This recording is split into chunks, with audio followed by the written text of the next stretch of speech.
ഫെബ്രുവരി 20 മുതൽ 28 വരെ ദുബായ് അന്താരാഷ്ട്ര വിമാനത്താവളവുമായി ബന്ധപ്പെട്ട് വളരെയധികം യാത്രാ തിരക്കിന്റെ സമയമാണെന്നുള്ളൊരു അറിയിപ്പ് ഇതിനകം കേട്ടിട്ടുണ്ടാവും.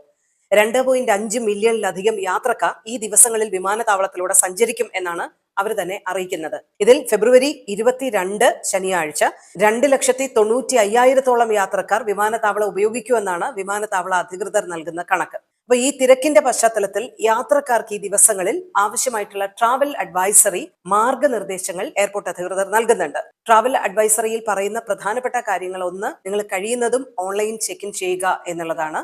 നിശ്ചയിക്കുന്നതിലും കുറഞ്ഞത് 3 മണിക്കൂർ മുൻപെങ്കിലും വിമാനത്താവളത്തിൽ എത്തുക. ലഗേജുകളുടെ ഭാരം, അതിന്റെ കൃത്യത ഉറപ്പുവരുത്തുക.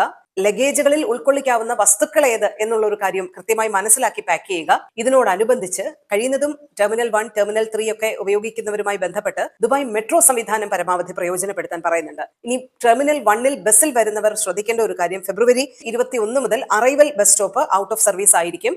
എന്തായാലും RTA വെബ്സൈറ്റ് നിങ്ങൾ ഇക്കാര്യത്തിൽ ശ്രദ്ധിക്കണം. ഈ ഓൾട്ടർനേറ്റീവ് അറേഞ്ച്മെന്റ്സ് എന്തൊക്കെയാണ്, പുതിയ അപ്ഡേറ്റഡ് ബസ് ഷെഡ്യൂളുകളുടെ കാര്യങ്ങളൊക്കെ അവരുടെ വെബ്സൈറ്റിൽ ഉണ്ടാവും. എന്തായാലും ഈ ദിവസങ്ങളിൽ യാത്ര ചെയ്യുന്നവര് നേരത്തെ തന്നെ വിമാനത്താവളത്തിൽ എത്താൻ ശ്രദ്ധിക്കുക.